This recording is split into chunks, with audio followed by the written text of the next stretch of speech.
야, 이 팽뱅이 새끼들아. 다리가 몽땅 부러지기라도 했냐? 기어가는 벌레가 너희보단 빠르겠다. 칠흑 같은 어둠이 내려앉은 강원도 철원의 산악지대. 살점을 도려내는 듯한 칼바람 속에서 고막을 찢는 고함 소리가 정막을 깼다. 행군 대열의 맨 앞에 선 최만식 소령이었다.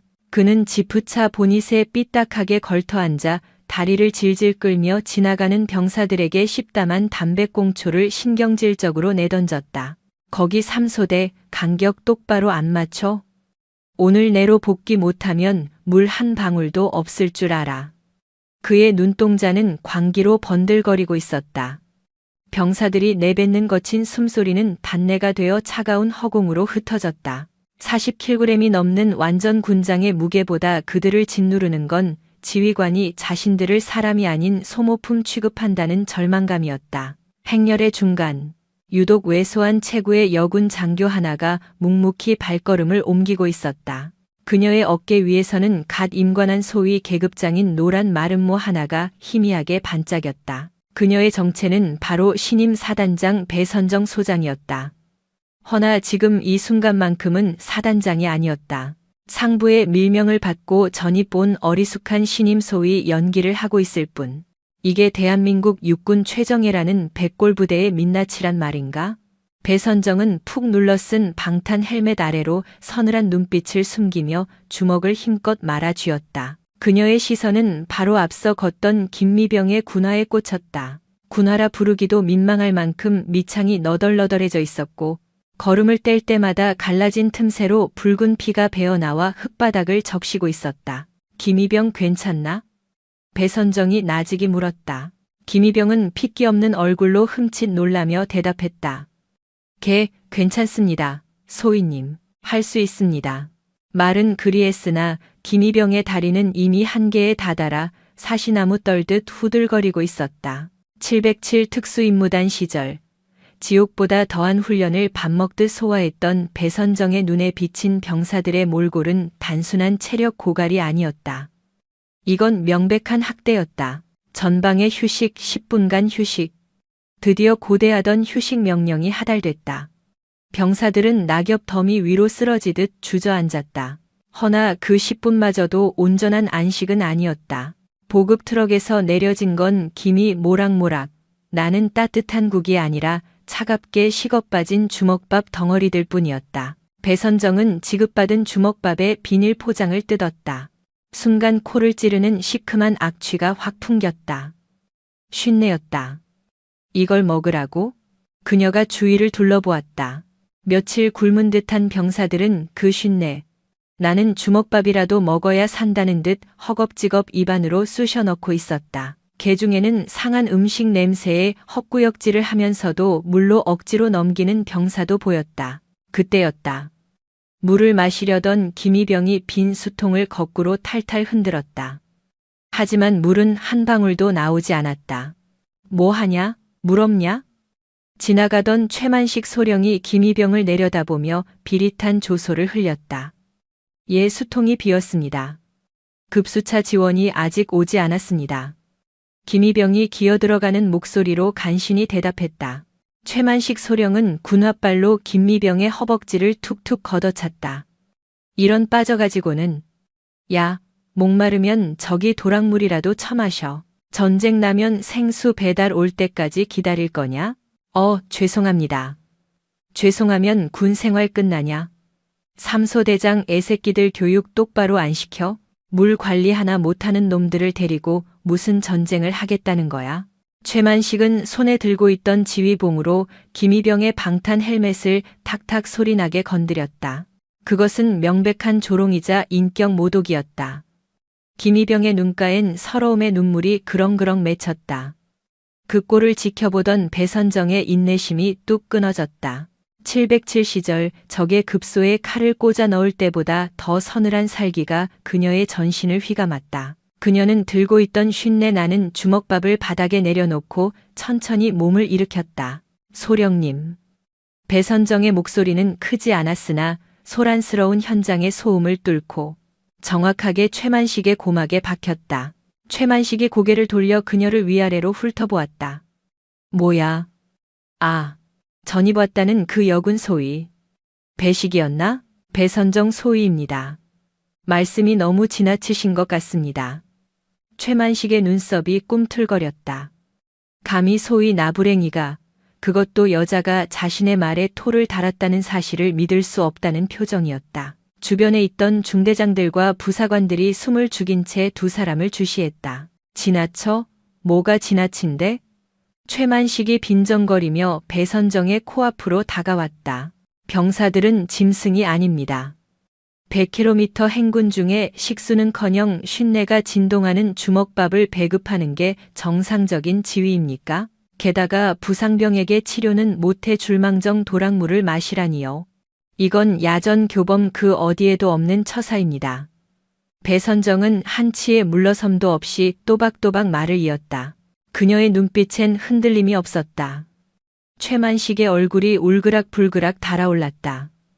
그는 병사들 보는 앞에서 자신의 권위가 묵사발이 났다고 느꼈다. 야전교범?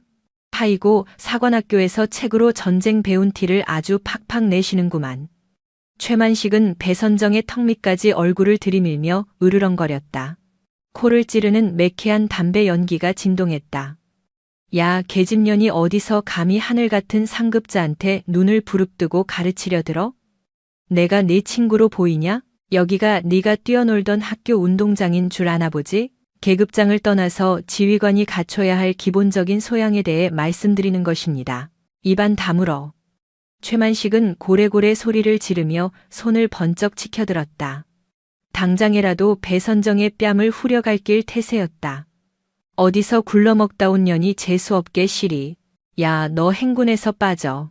꼴을 보아하니 군장 메고 걷는 척하다가 슬그머니 앰뷸런스 타고 도망치려고 했겠지. 여자라고 봐주니까 기고만장해져서는 뭐야? 그의 폭언은 멈출 기미가 없었다. 그는 배선정의 가슴팍에 달린 소위 계급장을 검지로 쿡쿡 찌르며 모욕적인 언사를 이어갔다.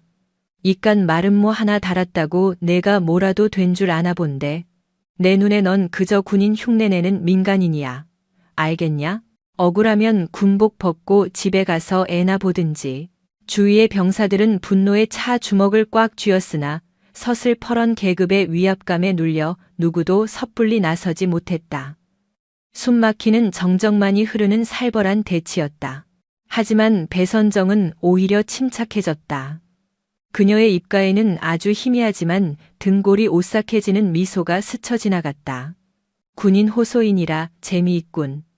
그녀는 최만식의 눈을 똑바로 쳐다보며 낮고 싸늘한 어조로 물었다.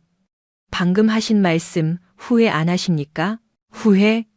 지랄하고 자빠졌네. 내가 뭘 후회해? 너 같은 년 하나 영창에 쳐넣는 건 일도 아니야. 당장 눈앞에서 꺼져. 최만식은 배선정의 어깨를 거칠게 떠밀었다. 그러나 배선정은 거대한 바위처럼 미동조차 하지 않았다. 오히려 그녀를 밀친 최만식의 손바닥이 얼얼할 정도로 단단한 기운이 전해져 왔다. 최만식이 당혹감에 잠시 주춤하던 찰나였다. 어둠을 뚫고 지프차 한 대가 흙먼지를 일으키며 거칠게 달려왔다. 헤드라이트의 강렬한 불빛이 두 사람을 비추었다. 차 문이 열리더니 배가 불룩 나온 사내가 짜증 가득한 얼굴로 내렸다. 연대장 황필규 대령이었다. 최소령, 지금 뭐 하고 있나? 병사들 훈련 안 시키고 잡담이나 하고 있어? 신속하게 안 움직여? 황필규는 손에 든 가죽 장갑을 탁탁 치며 다가왔다. 그의 등 뒤로는 보급관들이 굽실거리며 따라붙었다. 충성. 연대장님, 그게 아니라 개념 없는 소위 하나가 분위기를 망치길래 군기 교육 좀 시키고 있었습니다. 최만식은 언제 화를 냈냐는 듯 비굴한 미소를 띠며 황필규에게 달려가 아부를 떨었다. 황필규가 귀찮다는 듯 배선정을 곁눈질로 훑어보았다. 소위? 아, 이번에 새로 전입 왔다던 걘가? 근데 왜 행군을 멈추고 난리야? 야, 소위, 내가 여기 대장이라도 돼? 최소령 말이 곧 법인데 어디서 건방을 떨어? 황필규는 전후 사정을 파악하려 들지도 않고 다짜고짜 배선정을 질타했다. 그러고는 최만식에게 은밀한 눈빛을 보냈다. 최소령, 이번 보급품 건으로 김 사장이랑 얘기 끝냈어. 남는 부식비로 회식이나 거하게 하자고. 애들은 적당히 굴리다가 복귀시켜. 어차피 쓰다 버릴 소모품들이잖아. 그들의 목소리는 작았지만 특수훈련으로 단련된 배선정의 귀에는 선명하게 꽂혔다. 부식비 횡령, 그리고 병사들을 소모품 취급하는 저 구역질 나는 작태. 모든 퍼즐 조각이 맞춰졌다. 왜 병사들의 군화가 썩어 문드러졌는지, 왜 주먹밥에서 쉰내가 났는지. 이 자들은 군인이 아니었다. 군복을 입은 도둑놈들, 아니 기생충들이었다. 배선정은 깊은 숨을 토해냈다. 더 이상 참을 이유도, 정체를 숨길 이유도 없었다. 황필규 대령, 그리고 최만식 소령. 배선정이 두 사람을 동시에 호명했다. 이번에는 님자를 붙이지 않았다. 그 싸늘한 부름에 황필규와 최만식의 표정이 동시에 딱딱하게 굳어졌다. 뭐? 이 미친년이 돌았나? 야, 헌병대 불러. 당장 인연 끌어내. 최만식이 길길이 날뛰며 다시금 배선정에게 달려들었다. 그는 배선정의 멱살을 잡으려는 듯 거칠게 손을 뻗었다. 그 순간이었다. 최만식 소령의 손이 배선정의 멱살을 움켜쥐기 직전, 칠흑 같은 어둠 속에서 배선정의 동공이 먹이를 노리는 맹수의 그것처럼 수축했다. 707 특수임무단 시절 수천 번도 더 반복했던 전투 반사신경이 본능적으로 깨어난 것이다. 이게 어디서? 최만식이 욕설을 내뱉으며 손을 뻗는 찰나. 배선정의 왼손이 번개처럼 솟구쳐 올랐다. 그녀는 최만식의 손목을 정확하게 낚아채 비틀어버렸다. 으악! 철원의 고요한 산자락에 처절한 비명이 울려 퍼졌다. 배선정은 일말의 망설임도 없이 최만식의 신체 균형을 무너뜨리며 그의 팔을 등 뒤로 꺾어 올렸다. 우드득하는 섬뜩한 파열음과 함께 최만식의 거구는 힘없이 허공을 가르더니 이내 쿵 하는 둔탁한 소리를 내며 얼어붙은 흙바닥에 처박혔다. 피어오른 흙먼지가 지프차 헤드라이트 불빛 속에서 어지럽게 춤을 췄다. 눈 깜짝할 새에 벌어진 일이었다.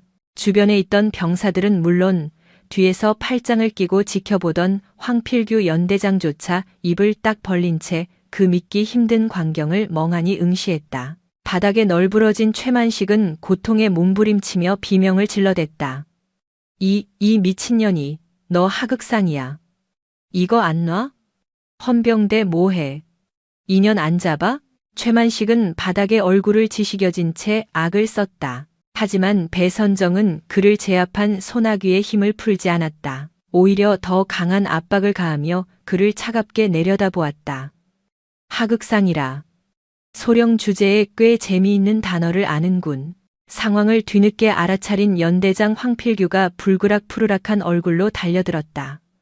어이 소위, 지금 정신이 나갔나? 상관을 폭행하는 게 얼마나 무거운 죄인지 몰라. 당장 손 떼고 무릎 꿇어. 내 즉시 자네 군복을 벗기고 영창에 쳐넣어 버릴 테니까. 황필규는 배선정에게 삿대질을 해대며 목이 터져라고 함을 쳤다. 그의 외침 속에는 격분과 더불어 믿기지 않는다는 당혹감이 서려 있었다. 감히 일개 소위, 그것도 여군이 영광급 장교를 제압했다는 현실을 도무지 받아들이지 못하는 기색이었다. 배선정은 서서히 고개를 들어 황필규를 쏘아보았다. 그 눈매가 너무나 차갑고 예리해 황필규는 자신도 모르게 뒤로 물러설 뻔했다. 군복을 벗기겠다. 황대령, 그 말 감당할 수 있겠나? 황대령? 이 건방진 여자가 끝까지. 황필규는 치미는 화를 참지 못하고 배선정의 어깨를 낚아채려 들었다. 찰나의 순간 배선정은 제압하고 있던 최만식을 바닥에 내동댕이 치듯 밀어버리고는 자리에서 일어났다. 흙투성이가 된 장갑을 탁탁 털어낸 그녀가 야전상의 지퍼로 손을 뻗었다. 좋아, 내가 누군지 확실히 알려주지. 지퍼 내려가는 소리가 유독 날카롭게 공간을 갈랐다. 배선정이 상의를 활짝 젖히자 내부에 착용한 정복의 기시 모습을 드러냈다. 때마침 지프차 헤드라이트가 그녀의 양 어깨를 비췄고 그 순간 현장의 모든 이들이 숨을 멈췄다. 차가운 겨울 밤 공기를 가르며 은색 섬광이 번뜩였다. 그것은 소위의 노란 마름모 따위가 아니었다. 별이었다. 그것도 2개의 별. 대한민국 육군소장, 사단장의 계급장이 그녀의 양 어깨 위에서 서슬퍼런 위용을 뽐내고 있었다. 헉! 바닥을 기며 신음하던 최만식의 눈동자가 빠져나올 듯 확장되었다. 삿대질을 하던 황필규의 손가락은 허공에서 갈 곳을 잃고 파르르 떨렸다. 병사들은 제 눈을 의심하며 숨소리조차 내지 못했다. 세상이 정지한 듯한 침묵. 오로지 철원의 살을 애는 바람 소리만이 그 자리를 감돌았다. 배선정은 냉혹하게 굳은 얼굴로 좌중을 둘러보았다. 그녀의 목소리는 더 이상 연기하던 소위의 톤이 아니었다. 수천 명의 부하를 지휘하는 지휘관의 위엄이 서린 묵직하고도 압도적인 음성이었다. 제3보병 사단장 배선정 소장이다. 그 한마디는 뇌락보다 더 강렬하게 그들의 고막을 때렸다. 저 전원 동작 그만. 황필규의 입술은 파랗게 질려 경련을 일으켰다. 머릿속이 새하얗게 비어버렸다. 소위 나부랭이인 줄 알았던 여자가, 짐승 취급하던 병사들 틈바구니에 섞여있던 그 여자가 바로 오늘 부임 예정인 신임 사단장이라니. 뭐 하고들 있나?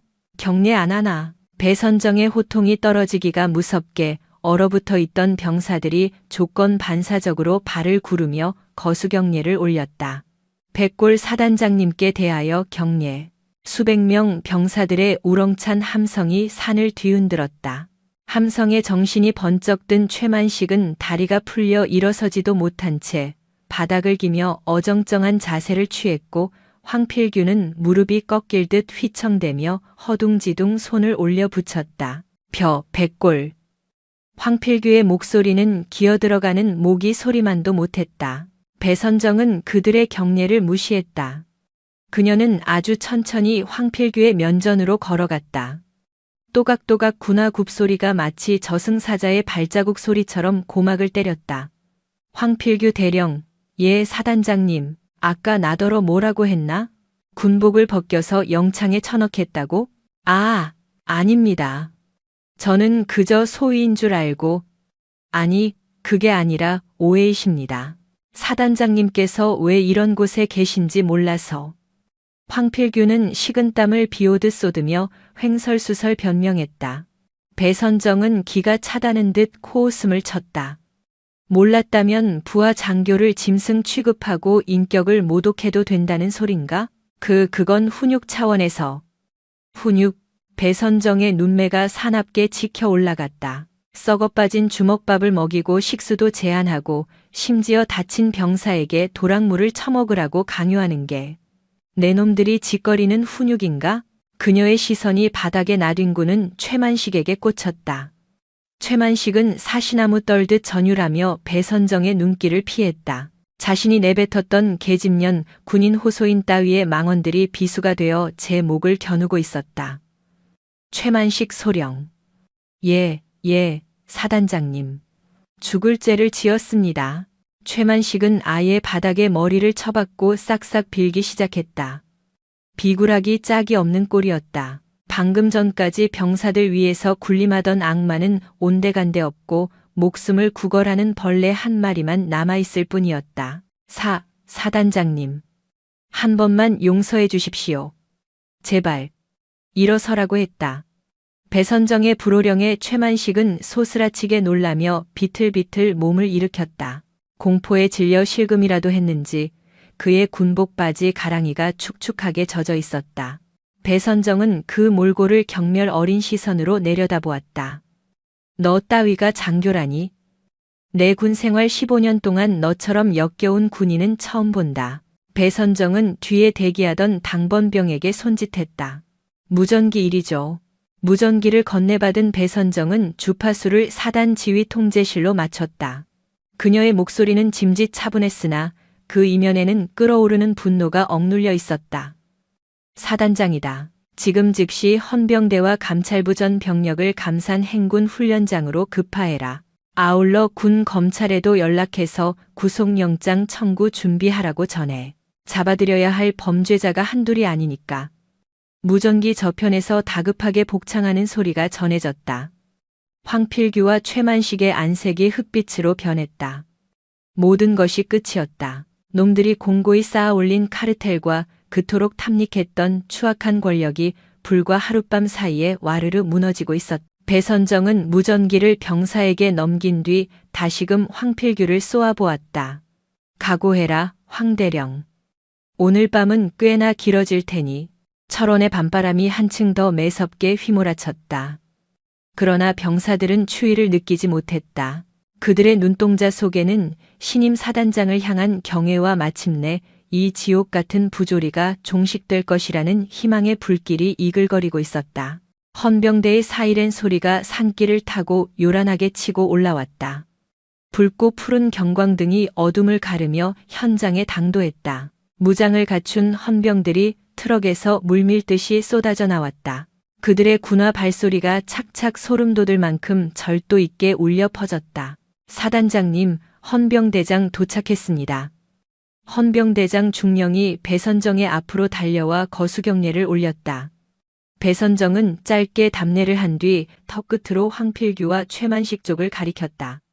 저 두 자들은 물론이고 뒤에 숨어있는 보급관들까지 모조리 체포해. 죄목은 군수품 횡령과 직권 남용, 가혹행위, 덧붙여 상관 모욕 및 폭행 미수다. 알겠습니다. 전원 검거해. 헌병들이 들이닥쳐 황필규와 최만식의 팔을 뒤로 꺾고 수갑을 채웠다. 철커덕 차가운 금소금이 울려 퍼졌다. 이거 놔. 내가 누군 줄 알고 이래? 나 연대장이야. 헌병대장. 너 이 자식 나한테 이러고도 무사할 것 같으냐. 황필규가 악을 쓰며 소리쳤다. 그는 끝까지 자신의 계급장을 놓지 않으려 안간힘을 썼다. 배선정이 그의 코앞으로 다가갔다. 황필규 아직도 주제 파악이 안 되나 보군. 배선정은 헌병에게 눈짓을 보내 보급 트럭의 뒷문을 개방하게 했다. 짐칸에는 병사들에게 보급되어야 할 신형 전투화 박스 대신 정체를 알 수 없는 사과 박스들이 가득했다. 배선정이 박스 하나를 거칠게 뜯어냈다. 그 안에서 현금 뭉치와 고급 양주들이 쏟아져 나왔다. 게다가 구석에는 김 사장이라는 이름이 적힌 장부가 꽂혀 있었다. 이게 네가 말하던 김 사장과의 훈육이라는 건가? 배선정이 장부를 들어 흔들어 보였다. 황필규의 동공이 심하게 흔들렸다. 입이 10개라도 할 말이 없는 빼도 박도 못할 증거였다. 병사들이 신어야 할 전투화는 팔아치우고 녀석들이 먹어야 할 부식비는 빼돌려서 내 뱃속에 쳐넣었겠지. 그러고도 네가 지휘관이냐? 그냥 도둑놈일 뿐이지. 그건 관행이었습니다. 저 혼자만 그런 게 아닙니다. 윗선에서도 다들. 황필규가 구차한 변명을 늘어놓으려 하자 헌병이 거칠게 그의 입을 틀어막았다. 배선정은 싸늘하게 일갈했다. 관행이라? 그래, 썩어 문드러진 관행이지. 오늘부로 내가 그 관행이라는 것을 뿌리째 뽑아버리겠다. 내 입에서 나올 윗선 놈들이 누군지 참으로 기대되는군. 하나도 남김없이 싹 다 잡아드릴 테니까. 끝이다. 황필규는 고개를 푹 떨구었다. 헌병들이 그를 질질 끌고 가 차량에 태웠다. 최만식은 이미 넋이 나간 사람 마냥 침을 질질 흘리며 끌려갔다. 놈들의 비참한 뒷모습을 지켜보던 병사들 사이에서 작은 환호성이 터져 나오려다 뚝 그쳤다.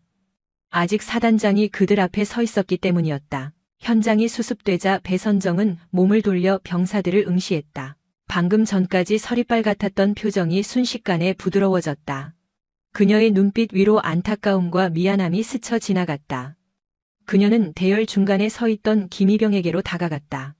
찢겨진 군화 틈으로 피투성이가 된 발이 눈에 들어왔다. 배선정은 망설임 없이 차가운 흙바닥에 한쪽 무릎을 꿇고 앉았다. 사단장님, 이러시면 안 됩니다. 김희병이 기겁하며 뒷걸음질 쳤다. 투스타 장군이 일개 이등병 앞에서 무릎을 꿇다니 상상조차 할 수 없는 일이었다. 가만히 있어. 명령이다. 배선정은 김희병의 군화끈을 조심스레 풀기 시작했다. 피고름으로 엉겨붙은 양말을 벗겨내자 처참한 상태의 발이 드러났다. 물집이 잡히고 터져 살가죽이 다 벗겨진 발, 제대로 걷는 게 기적이라 할 만했다. 배선정은 품에서 손수건을 꺼내 김희병의 상처투성이 발을 정성스레 닦아주었다. 그녀의 손길은 마치 어머니의 약손처럼 따스했다. 많이 아팠겠구나. 미안하다. 내가 너무 늦게 왔어. 그 말 한마디에 김희병이 꾹 참아왔던 눈물을 왈칵 쏟아냈다. 육체적인 고통 때문이 아니었다. 인간으로서 존중받았다는 감동, 그리고 자신의 아픔을 알아주는 지휘관이 존재한다는 사실에 가슴이 벅차올랐기 때문이다. 아닙니다. 아닙니다. 사단장님. 김희병은 아이처럼 엉엉 소리내어 울었다. 지켜보던 동료 병사들도 훌쩍이기 시작했다. 짐승만도 못한 취급을 받으며 억눌려왔던 서름이 사단장의 따스한 손길 한 번에 봇물 터지듯 터져나온 것이다. 배선정은 자리에서 일어나 김희병의 어깨를 다독여 주었다. 그리고는 병사들을 향해 우렁차게 외쳤다. 백골 부대 장병들은 들어라. 모든 병사의 시선이 그녀에게로 쏠렸다. 눈물에 젖은 눈동자들이 밤하늘의 별처럼 초롱초롱 빛났다. 너희는 짐승 따위가 아니다. 쓰고 버리는 소모품도 아니다. 너희는 대한민국을 수호하는 가장 고귀한 아들들이자 나의 자랑스러운 전우다. 내가 이 자리에 있는 한 두 번 다시는 너희가 이런 부당한 대우를 겪게 하지 않겠다. 내 모든 명예와 계급을 걸고 맹세한다. 그녀의 목소리에는 흔들림 없는 확신이 담겨 있었다. 현 시간부로 작전을 중지한다. 헌병대 차량과 후송 차량을 동원해 전원 부대로 복귀하도록. 복귀 즉시 따뜻한 밥과 온수 목욕을 준비하고 내일까지 전 부대원에게 휴식을 명한다. 그리고 내 사비를 털어서라도 너희들의 다해진 군장과 군화를 모조리 새 것으로 교체해주겠다. 와! 병사들이 내지르는 함성이 감막산 자락을 뒤흔들었다. 그것은 단순한 환호성이 아니었다. 부패한 지휘관들 아래서 시들어가던 백골 부대가 다시금 생명력을 얻는 부활의 신호탄과도 같았다. 배선정은 그 광경을 바라보며 입가에 흐뭇한 미소를 띄었다. 하지만 그녀의 머릿속은 벌써 다음 단계의 구상으로 가득 차 있었다.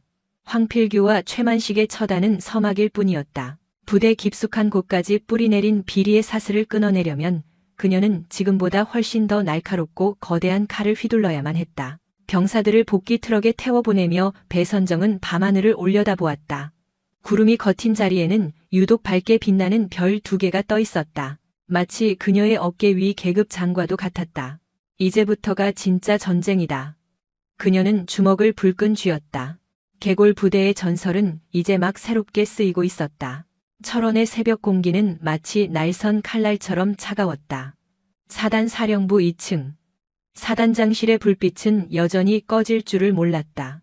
배선정은 의자에 앉는 대신 창가에 기대어 어둠이 짙게 깔린 연병장을 내려다보는 중이었다. 사단장님, 압수수색 결과 보고 드리겠습니다. 노크 소리와 함께 법무참모가 두툼한 서류 뭉치를 안고 들어왔다. 그의 얼굴은 잔뜩 굳어 경직되어 있었다. 배선정은 천천히 몸을 돌려 책상을 짚으며 말했다. 보고해봐.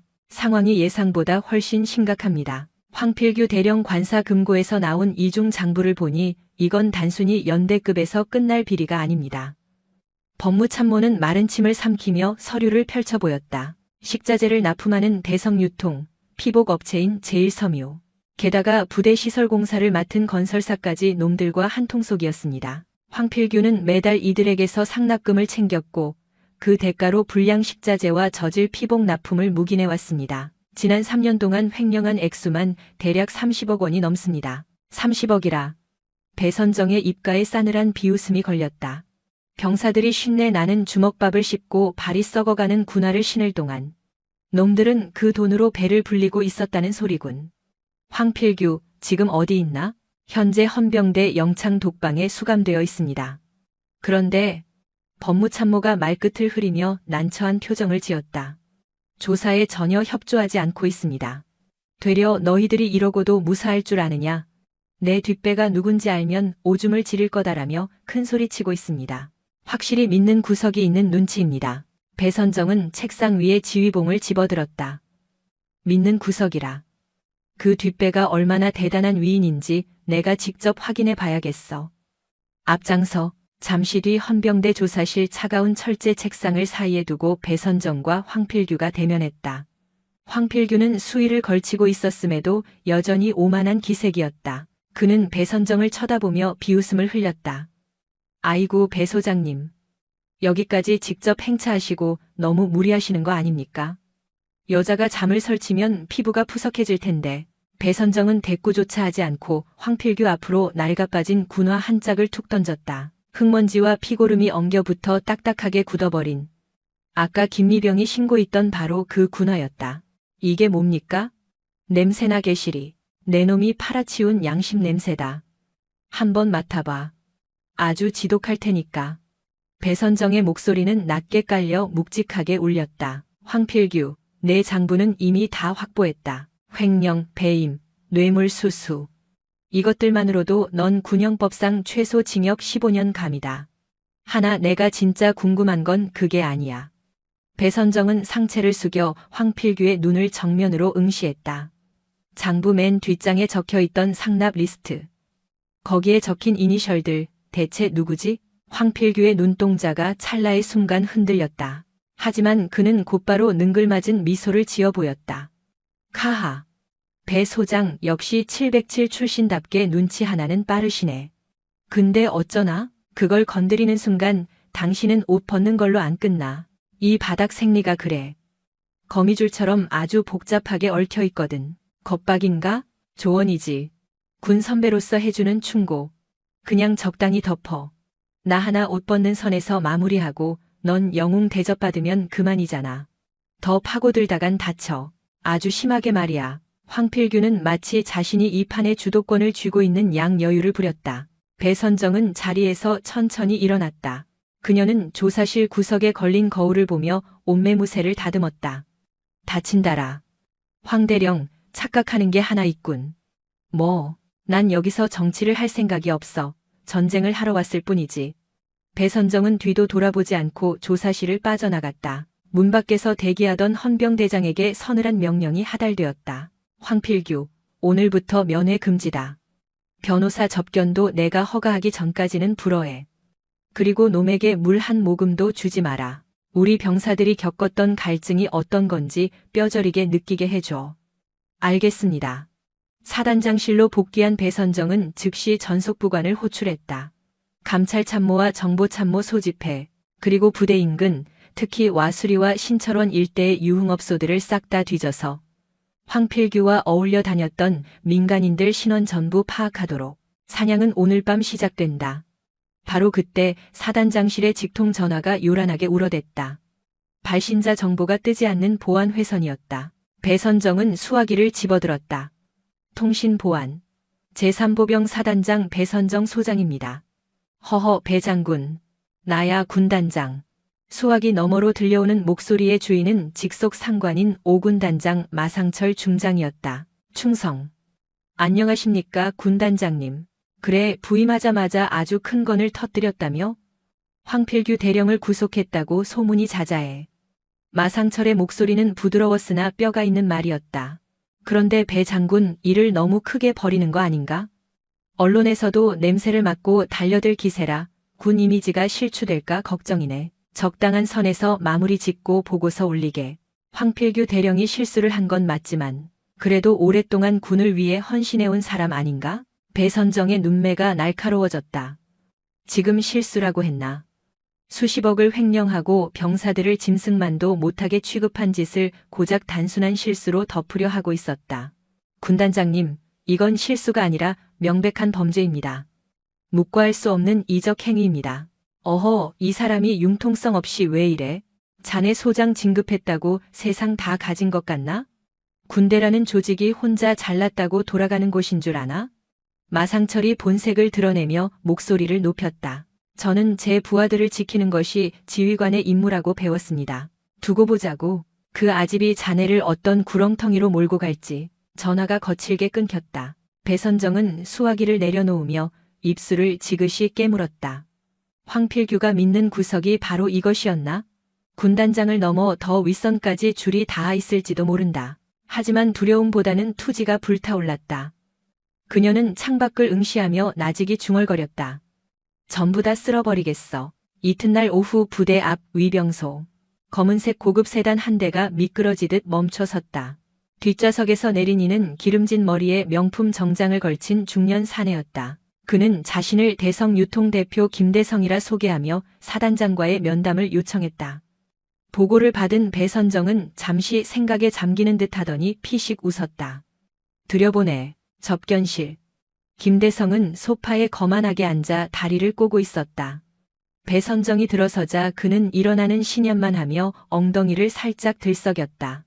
아이고 사단장님. 만나 뵙게 되어 영광입니다. 실물이 훨씬 미인이시네요. 김대성은 비릿한 웃음을 흘리며 탁자 위에 서류 가방을 올려놓았다. 이게 뭡니까? 배선정이 싸늘하게 물었다. 아, 이거요? 사단장님 취임 축하 선물 겸, 뭐랄까? 앞으로 우리 장병들 잘 좀 챙겨달라는 후원금 같은 겁니다. 하하. 김대성이 가방을 열자 5만 원권 지폐 다발이 빼곡히 들어차 있었다. 얼핏 봐도 억 단위는 좋게 되어 보였다. 우리 황필규 대령님이랑은 오랫동안 호영호재하며 지냈는데 이번에 오해가 좀 있으셨던 것 같더군요. 사단장님 군인 월급 뻔하지 않습니까? 이거 챙기시고 황 대령님은 적당히 징계 주고 전역시키는 걸로 합의 보시죠.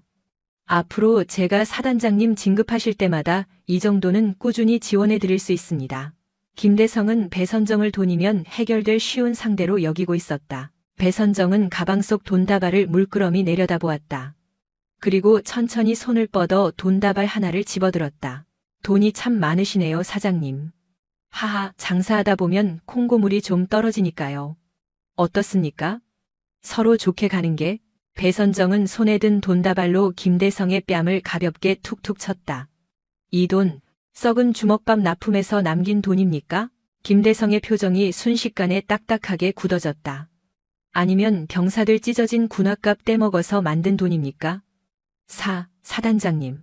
배선정은 들고 있던 돈다발을 김대성의 얼굴에 냅다 집어 던졌다. 야, 이 쓰레기 새끼야. 돈다발이 허공에 흩날리며 바닥으로 떨어졌다. 김대성은 당황해 입을 떡 벌렸다. 너 지금 누구 앞에서 돈 자랑질이야? 내가 돈이 없어서 군인하는 줄 알아? 명예를 먹고 사는 군인을 내 놈 같은 장사치 수준으로 보지 마. 배선정의 호통에 김대성이 얼굴을 붉히며 자리를 박차고 일어났다. 이 여자가 진짜 내가 누군 줄 알아? 나 국방부 차관이랑도 골프 치는 사이야. 전화 한 통이면 너 옷 벗게 만들 수 있다고. 그래, 그럼 지금 해봐. 전화하라고. 배선정이 책상을 콱 내리쳤다. 그 서슬퍼런 기세에 눌린 김대성이 멈칫했다. 근데 어쩌지? 넌 전화할 기회가 없을 것 같은데. 배선정이 손가락을 튕기자 접견실 문이 벌컥 열리고 헌병들이 들이닥쳤다. 현행범으로 체포해. 뇌물공여 군사시설 무단 침입 협박 혐의다. 이거 놔. 너희들 실수하는 거야.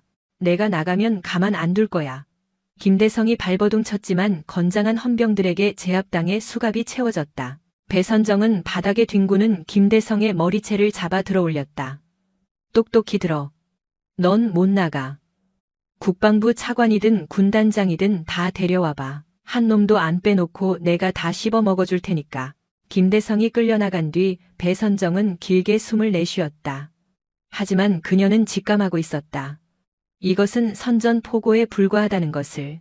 놈들은 이제 수단과 방법을 가리지 않고 그녀를 물어뜯으려 덤벼들 것이다.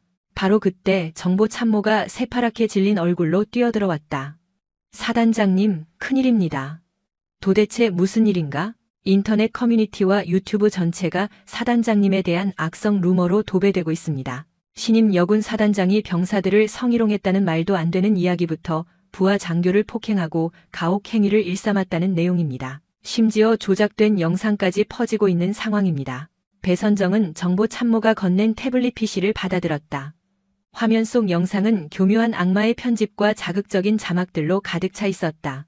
댓글창은 배선정을 향한 차마 입에 담기 힘든 욕설들로 실시간 도배가 되고 있었다. 미친 X인의 몸 로비로 별 달았나. 장교를 폭행해. 완전 깡패네. 군대가 당나라 부대가 됐구만. 여자가 무슨 사단장이야. 등등 악의적인 비난이 쏟아졌다. 여론 조작. 카르텔의 반격이 시작된 것이다. 그들은 진실을 은폐하기 위해 가장 치졸하고 더러운 수단을 동원했다. 배선정은 태블릿 화면을 꺼버리며 싸늘하게 미소 지었다. 언론 플레이라. 내 전공 분야가 아닌데도 겁없이 건드렸군. 그녀는 의자 등받이에 깊숙이 몸을 묻었다.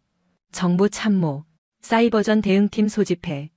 그리고 내가 707 시절 알던 그 친구에게 연락 넣어. 방송국 놈들보다 훨씬 무서운 게 뭔지 똑똑히 보여줄 테니까. 여론은 걷잡을 수 없이 악화일로를 걸었다.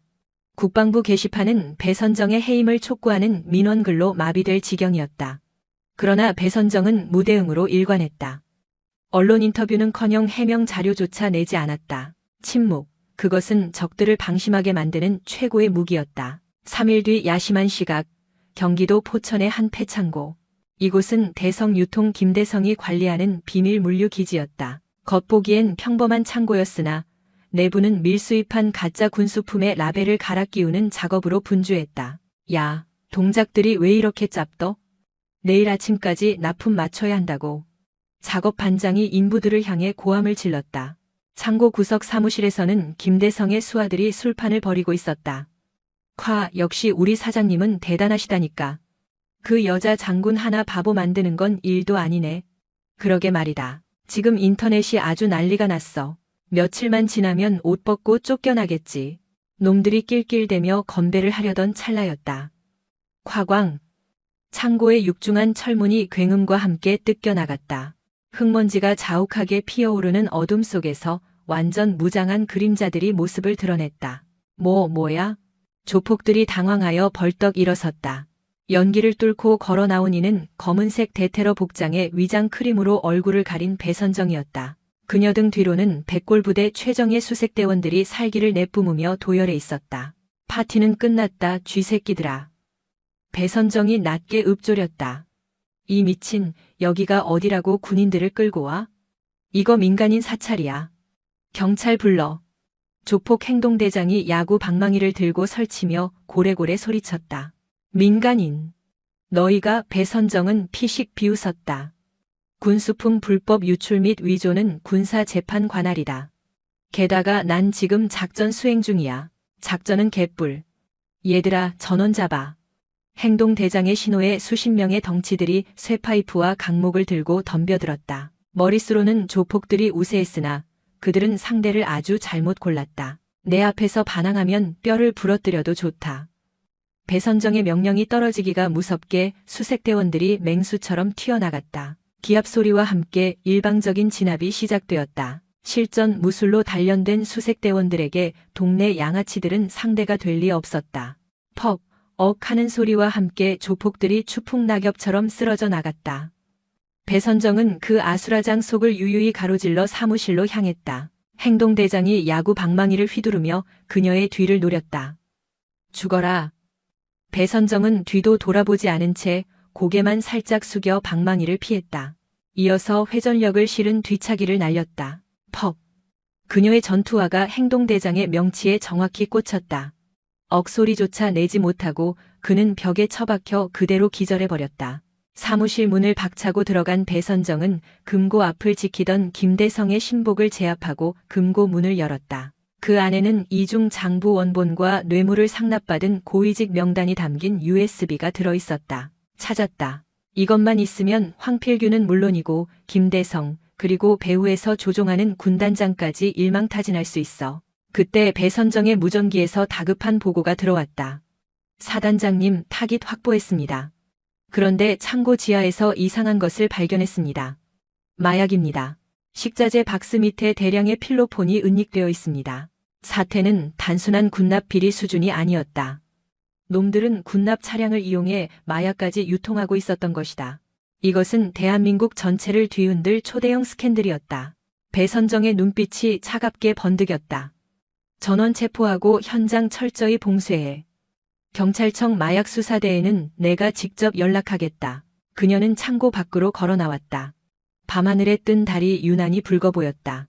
이제 판은 걷잡을 수 없이 커져버렸다. 군단장을 넘어 국방부, 아니 청와대까지 번질 수도 있는 거대한 불길이었다. 배선정은 핸드폰을 꺼내 들었다. 액정에 뜬 저장명은 악마조교. 그는 707 부대 시절 자신의 훈련을 담당했던 교관이자 현재는 국군 방첩사령부구 기무사에 몸담고 있는 선배였다. 선배님, 접니다. 아주 묵직한 선물 하나 보내드릴 테니 받을 준비 좀 해주십시오. 대여입니다. 통화를 마친 배선정은 까만 밤하늘을 올려다보며 깊은 한숨을 토해냈다. 이제 너희들은 끝장이야. 철원의 차가운 밤바람에 그녀의 머리칼이 흩날렸다. 백골부대의 별은 이제 더 높은 곳을 겨냥하며 날카로운 칼끝을 세우고 있었다. 국군 방첩사령부 조사실에는 서늘한 기운이 감돌았다. 배선정은 매직미러 건너편에서 조사를 받는 김대성을 응시했다. 거만하던 사업가의 모습은 온데간데 없었다. 마약 유통 혐의까지 더해지자 그는 살기를 찾기 위해 알고 있는 모든 것을 털어놓기 시작했다. 그러니까 필로폰을 군용 트럭에 실어 전국으로 유통했다는 말입니까? 배선정. 곁에 있던 방첩사 수사단장 박중령이 기가 차다는 듯 혀를 찼다. 네, 맞습니다. 김대성의 자백에 의하면 황필규 대령은 단순히 운반책에 불과했고 진짜 배우는 오군단장 마상철 중장이라고 합니다. 마상철 중장이 군단 관할 검문소를 무사 통과할 수 있는 권한을 부여하고 그 대가로 마약 수익금의 30%를 챙겼다는군요. 박중령이 건넨 보고서를 읽던 배선정의 손끝이 분노로 떨렸다. 군인, 그것도 쓰리스타 장군이 마약 카르텔의 우두머리라니.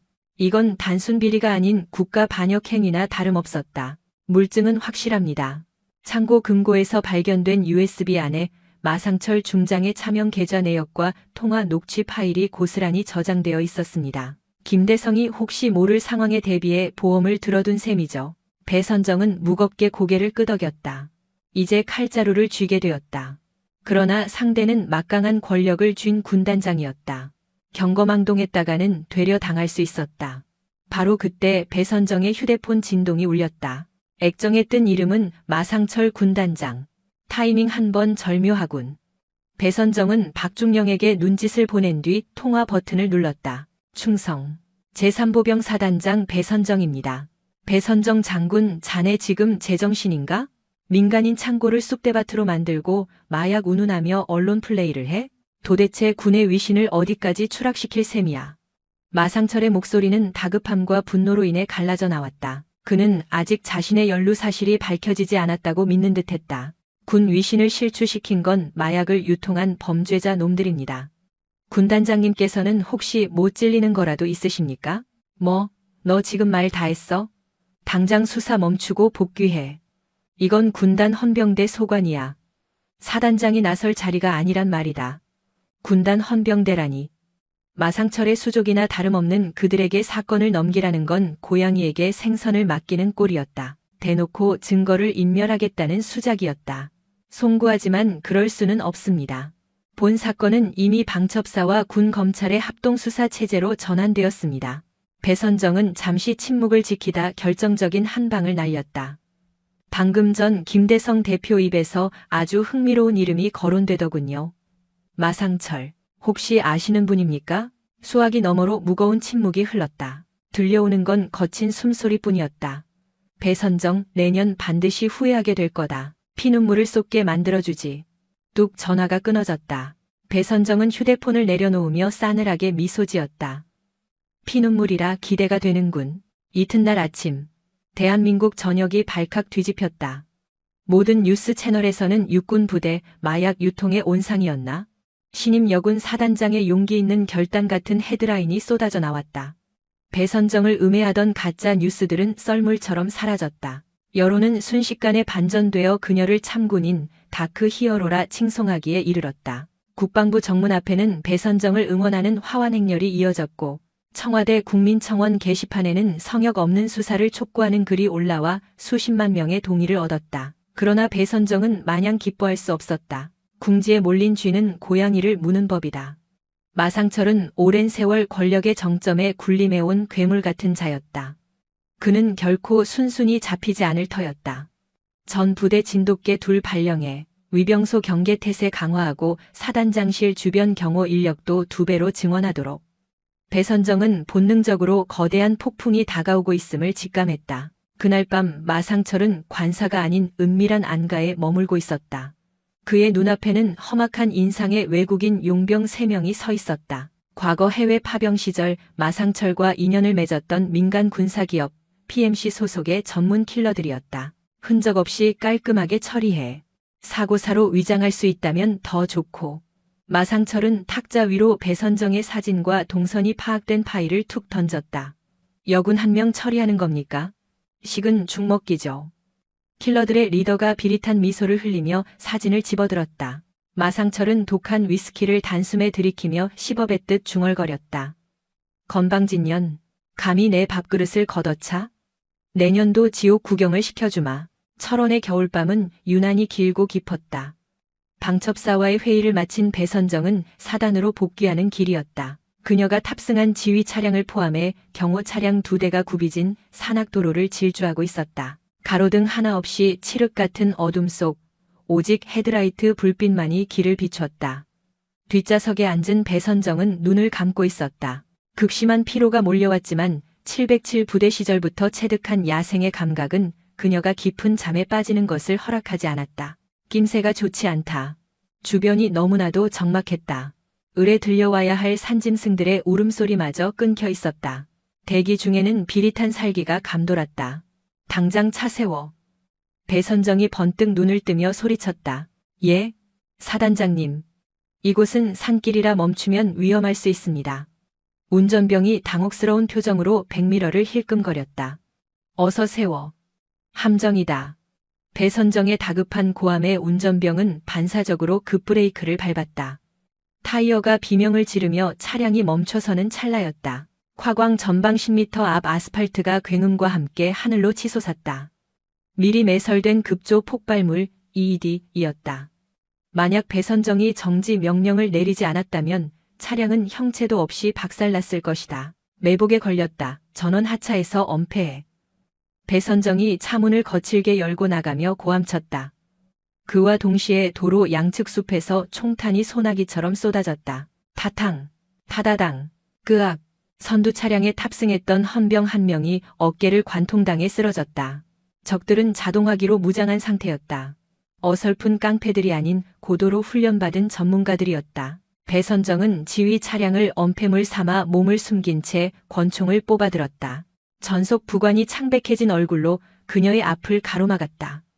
사단장님, 대피하셔야 합니다. 놈들의 타깃은 사단장님입니다. 알고 있다. 그러니 내가 미끼 역할을 해야 너희가 살 수 있어. 절대 안 됩니다. 지원 요청을 했으니 조금만 더. 그때였다. 맞은편 능선에서 로켓 포탄이 날아들었다. 슝, 쾅. 후미에 있던 경호 차량이 폭발음과 함께 거대한 화염에 휩싸였다. 빌어먹을. 배선정은 입술을 질끈 깨물었다. 지원군이 도착할 때까지 버티기에는 적들의 화력이 압도적이었다. 그녀는 신속하게 주변 지형을 파악했다. 도로 한쪽은 깎아지른 절벽이었고 반대편은 빽빽한 숲이었다. 부관. 운전병을 데리고 절벽 밑 배수로로 피해라. 놈들의 시선은 내가 숲으로 끈다. 하지만 사단장님. 명령이다. 배선정은 부관을 거칠게 떠밀고 숲을 향해 질주했다. 그녀의 몸놀림은 날렵한 표범을 연상케 했다. 타깃이 숲으로 도주한다. 추격해. 용병들의 무전 소리가 들려왔다. 예상대로 적들의 총구가 배선정을 향해 집중되었다. 총탄이 그녀의 군화 뒤축을 스치며 나무 줄기에 박혔다. 배선정은 숲의 어둠 속에 완전히 녹아들었다. 707 특수임무대 시절 그녀는 산악 침투의 전설로 통했다. 지형지물을 활용한 완벽한 은폐와 엄폐, 소리를 죽인 보법. 이제 사냥꾼들이 도리어 사냥감이 될 차례였다. 그녀는 거대한 고목 뒤에 몸을 숨기고 거친 숨을 골랐다. 추격자는 셋. 발소리를 분석해보니 서로 거리를 유지하며 포위망을 좁혀오고 있었다. 저벅, 선두의 선놈이 그녀가 숨어있는 나무 쪽으로 접근했다. 배선정은 바닥에 굴러다니던 돌멩이를 집어 반대 방향으로 던졌다. 거기냐? 용병이 소리가 난 쪽으로 총구를 돌리는 순간 배선정이 어둠을 뚫고 튀어나갔다. 그녀는 용병의 총신을 움켜잡아 위로 쳐올림과 동시에 명치에 강력한 무릎차기를 꽂아 넣었다. 커헉! 용병이 숨을 몰아쉬며 쓰러지자 배선정은 망설임 없이 권총을 탈취해 개머리판으로 놈의 머리를 가격해 기절시켰다. 한 놈! 총소리를 들은 나머지 둘이 달려들었다. 배선정은 쓰러진 용병을 인간 방패로 삼아 사격을 개시했다. 탕! 젠장! 이 여자 정체가 뭐야? 특수부대 출신이라더니 허풍이 아니었어. 용병들은 당황한 기색으로 나무 뒤에 몸을 숨겼다. 어서 나오시지. 내 놈들 고용주가 누구냐?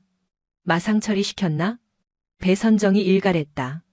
지옥에 가서 물어봐라. 용병 하나가 수류탄을 투척했다. 배선정은 동물적인 감각으로 몸을 날려 근처 구덩이 속으로 몸을 던졌다. 과광, 흙더미가 그녀를 덮쳤다. 고막이 찢어질 듯 멍했고 온몸이 욱신거렸다. 파편에 왼쪽 팔뚝이 찢겨 선혈이 낭자했다. 그러나 고통을 느낄 겨를조차 없었다. 놈들이 확인 사살을 위해 접근하고 있었기 때문이다. 배선정은 이를 악물었다. 이곳에서 허무하게 죽을 수는 없었다. 병사들과의 약속, 그리고 썩어빠진 군대를 개혁하겠다는 신념이 그녀를 다시 일으켜 세웠다. 그녀는 품에서 단검을 뽑아들었다. 탄약은 바닥났다. 이제는 백병전뿐이었다. 용병이 구덩이 안을 확인하려 고개를 내미는 순간 배선정의 단검이 독사처럼 날아들었다. 철원의 아침해가 붉게 솟아올랐다. 5군단 사령부 대회의실. 군단장 마상철은 예하 사단장들을 소집하여 긴급회의를 주재하고 있었다. 어젯밤 제3보 병사단장 배선정 소장이 불의의 사고로 실종되었다는 비보를 접했다. 참으로 애석한 일이야. 마상철은 침통한 표정을 연기했지만 입가에는 미세한 안도의 미소가 서려 있었다. 킬러들로부터 처리 완료 보고를 받은 직후였기 때문이다. 시신은 수습하지 못했으나 그 정도 폭발과 절벽 추락에서 살아남았을 리 만무했다. 이에 따라 당분간 3사단은 직무대행 체제로 전환하며 진행 중이던 마약 수사는 군단 차원에서 전면 재검토하겠다. 무리한 수사로 인한 지휘 공백을 방지하기 위함이다. 좌중이 술렁거렸다. 참석한 장성들은 눈치를 살피며 고개를 끄덕일 뿐이었다. 마상철의 막강한 권력 앞에 감히 이의를 제기할 사람은 없었다. 자, 그럼 이상으로 회의를. 쾅. 그때 대회의실의 육중한 문이 부서질 듯 젖혀졌다. 모든 이의 시선이 문 쪽으로 쏠렸다. 그곳에는 지옥 밑바닥에서 기어 올라온 악귀가 서 있었다. 갈기갈기 찢어진 전투복, 피와 진흙으로 뒤범